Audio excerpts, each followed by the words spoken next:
In conversations around masculinity and femininity, we often hear about submission and dominance, as if they are sacred roles. And yes, they are sacred roles, or they can be sacred roles when they come from alignment.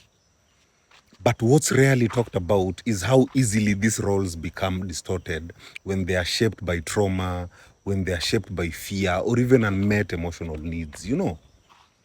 Some women are conditioned to submit. They're not empowered to submit. Huh? They were taught by either their culture, their religion, or even past trauma that their safety doesn't come from their voices. Their safety comes from compliance. So they submit not because they trust the man, but because they have learned that being agreeable, being soft, and even accommodating will keep them safe. It will keep them loved and even provided for. Now, in this case, submission becomes a strategy. It becomes a performance of femininity that hides fear, it hides anxiety, and even lack of self-worth. It's not devotion, it's self-preservation.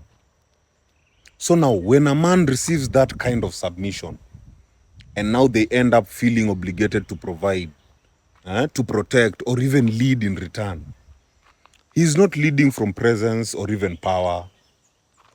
He's reacting to the performance. He's not in alignment. He's in a psychological transaction. Now, this dynamic is not love. It's mutual agreement to abandon self-awareness. Now, likewise on the men, many men adopt a performance of dominance that is not even grounded in integrity. It's rooted in control. It's rooted in fear or even compensation for past emotional wounds. They don't lead from calm authority, but from anxiety. They will demand respect instead of earning it. They will equate control with safety. They'll mistake silence for loyalty. They'll use fear to gain submission. We see that. Now, this is wounded dominance.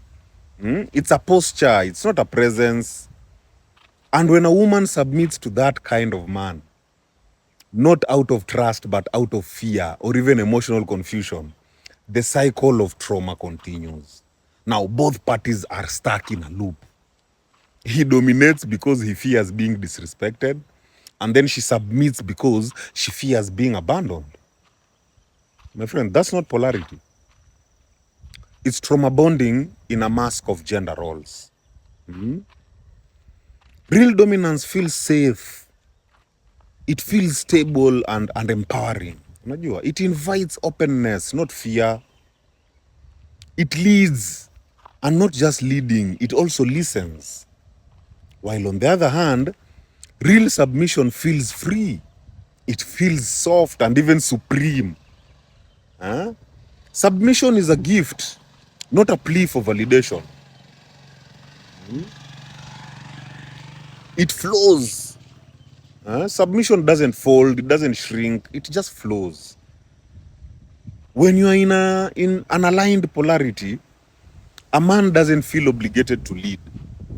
He chooses to because he's grounded and clear. On the other hand, a woman doesn't feel pressured to submit. She chooses to submit because she trusts and she feels seen. Now, neither role is about power over the other. They are about energetic complement. And they cannot be accessed until both parties have healed enough to stop performing. And now they start relating from truth, not from trauma. If your relationship's dynamic makes you feel trapped, it makes you feel anxious or even depleted, that's not alignment. That's survival. And survival-based roles will always breed resentment.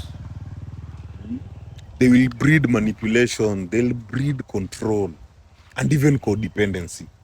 No matter how masculine or even feminine they appear on the surface.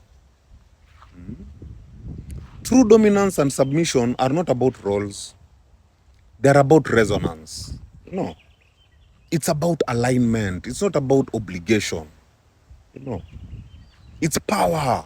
It's not about performance. My people, heal. Heal.